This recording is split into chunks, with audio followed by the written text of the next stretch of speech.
하나님 말씀은 우리 에스더서 1장 1절에서 22절까지 말씀입니다. 이 일은 아하수에로 왕 때에 있었던 일이니 아하수에로는 인도로부터 구스까지 127지방을 다스리는 왕이라. 당시에 아하수에로 왕이 수산궁에서 즉위하고 왕위에 있은 지 제3년에 그의 모든 지방관과 신하들을 위하여 잔치를 베푸니 바사와 메대의 장수와 각 지방의 귀족과 지방관들이 다 왕 앞에 있는지라. 왕이 여러 날 곧 180일 동안에 그의 영화로운 나라의 부함과 위엄의 혁혁함을 나타내니라. 이 날이 지남에 왕이 또 도성수산에 있는 귀천간의 백성을 위하여 왕궁 후원들에서 7일 동안 잔치를 베풀세 백색, 녹색, 청색 휘장을 자색 가는 배줄로 대리석 기둥 은고리에 매고 금과 은으로 만든 걸상을 화반석, 백석, 운모석, 흑석을 깐 땅에 진설하고 금잔으로 마시게 하니 잔의 모양이 각기 다르고 왕이 풍부하였으므로 어주가 한이 없으며 마시는 것도 법도가 있어 사람으로 억지로 하지 않게 하니 이는 왕이 모든 국내 관리에게 명령하여 각 사람이 마음대로 하게 함이더라. 왕후 와스디도 아하수에로 왕궁에서 여인들을 위하여 잔치를 베푸니라. 제7일에 왕이 주흥이 일어나서 어전 내시 무후만과 비스다와 하르보나와 빅다와 아박다와 세달과 가르가스 7사람을 명령하여 왕후 와스디를 청하여 왕후의 관을 정제하고 왕 앞으로 나오게 하여 그의 아리따움을 뭇 백성과 지방관들에게 보이게 하라 하니 이는 왕후의 용모가 보기에 좋음이라. 그러나 왕후 와스디는 내시가 전하는 왕명을 따르기를 싫어하니 왕이 진노하여 마음속이 불붙는 듯 하더라. 왕이 사례를 아는 현자들에게 묻되 왕이 규례와 법률을 아는 자에게 묻는 전례가 있는데 그때 왕에게 가까이하여 왕의 기색을 살피며 나라 첫자리에 앉은 자는 바사와 메대의 7지방관 곧 가르스나와 세달과 아드마다와 다시스와 메레스와 마르스나와 무무간이라. 왕후 와스디가 내시가 전하는 아하수에로 왕의 명령을 따르지 아니하니 규례대로 하면 어떻게 처치할까? 무무간이 왕과 지방관 앞에서 대답하여 이르되 왕후 와스디가 왕에게만 잘못했을 뿐 아니라 아하수에로 왕의 각 지방의 관리들과 뭇 백성에게도 잘못하였나이다. 아하수에로 왕이 명령하여 왕후 와스디를 청하여도 오지 아니하였다 하는 왕후의 행위의 소문이 모든 여인들에게 전파되면 그들도 그들의 남편을 멸시할 것인즉 오늘이라도 바사와 메대의 귀부인들이 왕후의 행위를 듣고 왕의 모든 지방관들에게 그렇게 말하리니 멸시와 분노가 많이 일어나리이다. 왕이 만일 좋게 여기실진데 와스디가 다시는 왕 앞에 오지 못하게 하는 조서를 내리되 바사와 메대의 법률에 기록하여 변개함이 없게 하고 그 왕후의 자리를 그보다 나은 사람에게 주소서. 왕의 조서가 이 광대한 전국에 반포되면 귀천을 막론하고 모든 여인들이 그들의 남편을 존경하리이다. 왕과 지방관들이 그 말을 옳게 여긴지라. 왕이 무무간의 말대로 행하여 각 지방 각 백성의 문자와 언어로 모든 지방에 조서를 내려 이르기를 남편이 자기의 집을 주관하게 하고 자기 민족의 언어로 말하게 하라 하였더라. 아멘. 여러분, 오늘부터 우리 에스더서의 말씀을 좀 보도록 하겠습니다. 어제까지는 우리 시편 119편의 말씀을 이렇게 봤죠. 그리고 오늘은 이제 구약의 에스더서라고 하는 말씀으로 넘어왔습니다. 여러분, 이 에스더서는 어떤 말씀일까요? 에스더라고 하는 한 사람, 한 여자에 대한 이야기를 기록해 놓은 그런 말씀일까요? 에스더서는 여러분 이런 말씀입니다. 먼저는 이렇게 아셔야 돼요. 그 당시의 배경을 알아야 됩니다. 지금 이 에스더서는 어떤 상황에 쓰여진 글인가, 말씀인가를 우리가 알아야 이게 이런 말씀이구나 라고 이해해서 말씀을 들을 수 있는 그런 내용입니다. 우리가 여러분 에레미야서나 또 열왕기 하를 볼 때 알았습니다. 무엇을 알았느냐?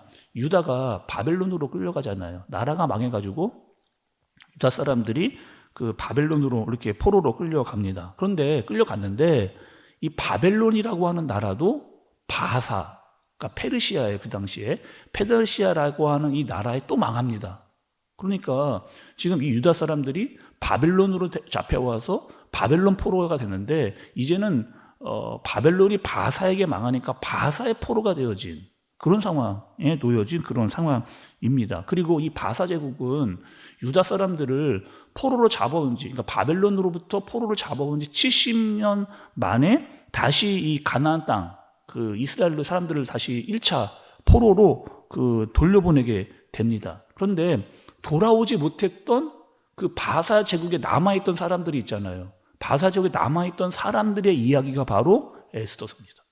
그러니까 이 역사적인 배경을 알아야 그때 그 당시 그러니까 지금 이 말씀은 에스더뿐만 아니라 그 바사 제국에 남아 있었던 이스라엘 사람들에게 하나님께서 그들을 향해서 주시는 말씀이구나라고 이렇게 깨달으셔야 말씀을 이제 제대로 알게 되어지는 거죠. 그러니까 이런 겁니다. 아직도 바사 제국에 남아 있던 사람들에게 하나님께서 그들과 함께 계신다. 그러니까 돌아온 사람들만 하나님께서 함께 하시는 게 아니고 그 바사 제국에 남아있던 사람들도 하나님께서 끝까지 그들과 함께하고 그들을 지킨다 라고 하는 말씀을 에스더서에서 우리에게 보여주는 그런 말씀입니다. 그래서 이 역사적인 배경을 알고 말씀을 들어야 이게 이런 말씀이구나를 우리가 제대로 이제 알 수가 있게 되어지는 거죠. 여러분 오늘 1절의 말씀을 좀 보시겠어요? 이 일은 아하수에로 왕 때에 있었던 일이니 아하수에로는 인도로부터 구스까지 127지방을 다스리는 왕이라 이렇게 이야기했습니다. 그러니까 아하수에로 왕은 그 당시에 그 바사의 왕이 엄청난 큰 나라를 이루고 있었던 그러니까 인도에서 구스까지라고 했는데 구스는 여러분 어디냐면 에디오피아입니다. 에디오피아. 그러니까 인도로부터 에디오피아까지 엄청난 그 땅을 갖고 대제국을 이뤘던 그런 왕이었어요. 그리고 말씀해 보니까 잔치를 열었거든요. 며칠 열었느냐? 180일. 180일 동안 그냥 잔치만 연 거예요. 180일은 6개월입니다. 그러니까 127명의 각국의 왕들을 다 초청해가지고 6개월 동안 계속해서 잔치만 벌이는 그런 파티를 여기고 있는 그런 상황인 거죠. 그러니까 여러분 이 아하수에로라고 하는 이 왕이 어떠한 왕인지를 대충 어느 정도 짐작을 할 수가 있습니다. 어떤 왕이냐? 일단은 자기의 과시욕이 엄청 강했던 사람이에요. 내가 이만한 땅에 이만한 사람들을 불러들여서 내가 잔치를 이 정도로 할 수 있다 라고 자기를 과시하는 그런 과시욕이 엄청나게 강했던 사람입니다. 또 쾌락을 좋아했던 내가 이 정도의 힘이 있고 이 정도의 사람들을 불러서 이 정도의 파티를 열 수 있는 능력을 가지고 있다라고 하는 것을 자랑하는 그런 왕이었던 거죠. 근데 그러다가 여러분 일이 하나 생깁니다. 어떤 사건이 하나 발생이 되는데 어떤 사건이 발생이 되느냐? 그 많은 사람들을 불러놓고 잔치를 벌이던 중에 이런 일이 생기는 거예요. 기분이 좋아졌습니다. 이 왕이 기분이 좋아서 어떻게 하느냐? 왕비 좀 나와봐라. 왕비 좀 나와봐라. 라고 이렇게 명령을 내려요. 그런데 그 명령을 그 왕비가 거절을 합니다. 그러니까 내가 지금 왕이고 왕비를 좀 나와가지고 이렇게 소개도 시키고 자랑도 좀 하려고 했는데 내 자존심이 완전히 구겨진 거예요. 내 기분이 완전히 상하게 된 겁니다. 그러니까 내가 그 왕비의 거절로 내 권위에 타격을 받았다라고 그렇게 왕이 생각을 하게 되는 거죠. 감히 나를 무시하느냐? 내가 왕인데 이 정도의 사람들을 모아놓고 내가 지금 잔치를 벌이고 있는데 왕비 네가 나를 무시해? 기분이 나빠져서 완전히 마음이 이제 안 좋아진 그런 상태인 겁니다. 또 왕뿐만 아니고 옆에 있던 신하도 이렇게 이야기를 해요. 여러분 그 16절의 말씀을 좀 보세요. 16절의 말씀입니다.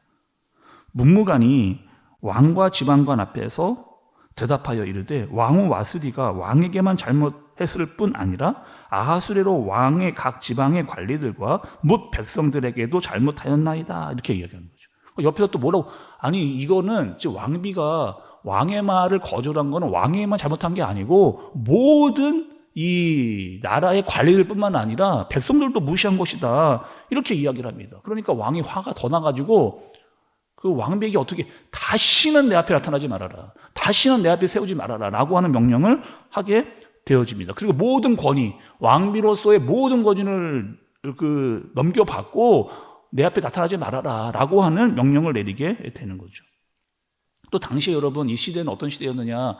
남성 중심의 사회였어요. 그러다 보니까 어떻게 하는 거예요? 이 왕비가 왕의 말을 거절한 것이 아주 나쁜 선례로 남을 수 있겠다라고 이야기를 그렇게 하는 겁니다. 그래서 집에서도 혹시 이 여자들이 남편들을 무시할 수 있는 그런 경우가 생길 수도 있으니까 앞으로는 어떻게 해라?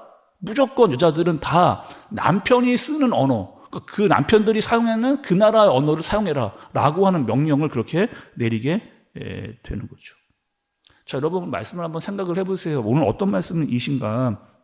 보통 여러분 우리가 그 역사서를 이렇게 읽어보게 되면은 이렇게 이야기합니다. 야, 그때 아하수에로 왕 때는 엄청난 큰 제국과 뭐 그 왕의 이름 또 왕비의 이름 이 정도 보통 역사서에는 기록을 합니다. 그런데 역사서임에도 불구하고 이 에스더를 보니까 엄청나게 자세한 상황을 지금 자세하게 구체적으로 이야기해주고 있는 그런 말씀을 우리가 보게 되어지는 거죠. 또 여러분 우리가 아셔야 될 게 있는데 이 에스더를 보면서 아주 특이한 점이 있습니다. 아주 특이한 점이 무엇이냐면 우리가 여러분 얼마 전에 아가서 봤잖아요. 아가서와 똑같은 특이점이 에스더에도 나와요. 어떤 특이점이냐? 에스더에는 하나님의 이름이 한 번도 등장하지 않습니다. 하나님이라고 하는 이 말이 한 번도 등장하지 않는 것이 바로 이 에스더서의 특징이에요. 하나님에 대한 언급은 없지만 지금 여러분 지금 이렇게 구체적인 말씀을 우리에게 알려주면서 지금 에스더서에 흐르는 어떠한 계획과 능력이 있다라는 하는 것을 우리가 이제 앞으로 말씀을 보게 되면서 알게 될 겁니다. 그리고 그 흐르는 힘, 흐르는 계획은 신학적인 용어로 하나님의 섭리라고 하는 하나님의 섭리가 계속해서 그들을 인도하고 있다라고 하는 사실을 우리가 말씀을 통해서 깨닫게 되어지는 거죠. 그래서 여러분 에스더서는 하나님께서 아직까지도 포로로 잡혀 있었던 그 바사 제국에 있었던 백성들을 기억하시고 인도해 주시고 도와주신다. 그리고 아주 평범했던 한 사람 그 에스더를 뽑아서 이제 하나님께서 어떻게 그 사람을 사용하시는가에 대해서 말씀을 보게 됩니다. 그래서 여러분 에스더서는 이래요. 우리가 엘리야처럼 어마어마한 능력 안 나타납니다. 에스더서에서는. 여러분 엘리야는 이렇게 했잖아요. 막 3년 6개월 동안 막 비를 안 내리고 막 기도하니까 바알과 에스라의 막 그 선지자 850명 막 불이 떨어져 가지고 다 불태워버리고 이런 일 안 나타나요. 에스더서에는요. 또 막 사르밧 과부 아들이 죽었는데 막 살려내는 그런 일들. 아니 에스더서에는 이런 거 하나도 등장하지를 않습니다. 그런데 여러분 에스더가 아주 중요한 말씀이 있어요. 에스더서는 평범한 일상을 살고 있는 사람들의 이야기입니다. 평범한 일상을 살고 있는 사람들의 이야기. 그냥 밥 먹고 학교 가고 직장 가고 사업장 가고 사람들 만나서 이야기를 하고. 그런데 그 평범한 일상 속에서 하나님이 우리를 어떻게 이끌고 가시는가를 보여주는, 아니 평범한 일상을 사는데 그 속에서 하나님께서 어떻게 우리를 인도해 가시고 계시는가를 알 수 있는 하나님의 섭리에 대해서 말씀해 주시는 말씀이 바로 에스더서다라고 그렇게 봐야 되는 거죠. 때로는 여러분 우리도 이럴 때가 있잖아요. 어려운 일을 만났을 때 하나님이 보이지 않는 것 같은 마음이 들 때가 있잖아요. 답답하고 아니 하나님이 계신데 왜 이렇게 우리의 문제가 해결되지 않는가라고 하는 마음이 때로는 좀 하나님께 서운한 마음이 들기도 하잖아요. 그러나 어떻게 하는 거예요? 에스더를 통해서 우리에게 보여주시는 말씀은 이런 말씀이에요. 하나님이 보이지 않는다고 해서 안 계신 것이 아니다. 여전히 너희와 함께 계시다. 유다에도 계시고 페르시아에도 계시고 하나님은 늘 너희와 함께 하고 있다라고 하는 사실을 보여주는. 중요한 건 여러분 이런 거죠. 내가 어려운 일을 만났을 때 내가 과연 여기서 어떻게 해야 될 것인가, 하나님의 뜻을 묻고 하나님의 말씀대로 순종하는 그 모습이 우리에게 있어야 되는 겁니다. 하나님의 말씀을 제대로 깨닫고 알아서 하나님의 마음을 알고 그 뜻대로 살아가는 것이 우리에게 필요하다. 힘든 시간이지만 그 시간들을 잘 견디어내서 하나님의 뜻이 무엇인지를 분별해 낼 때 그 어려운 시간들이 지나고 나면 이것이 하나님의 섭리였구나 라고 깨닫게 되어지는 거죠.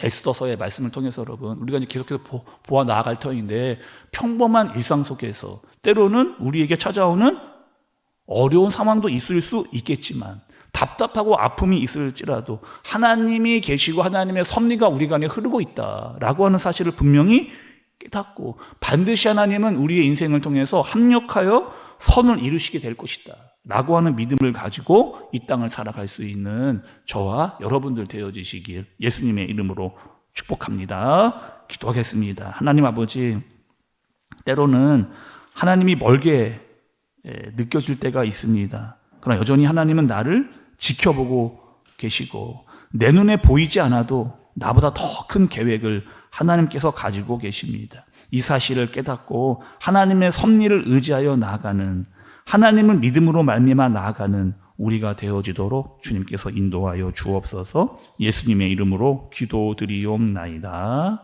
아멘.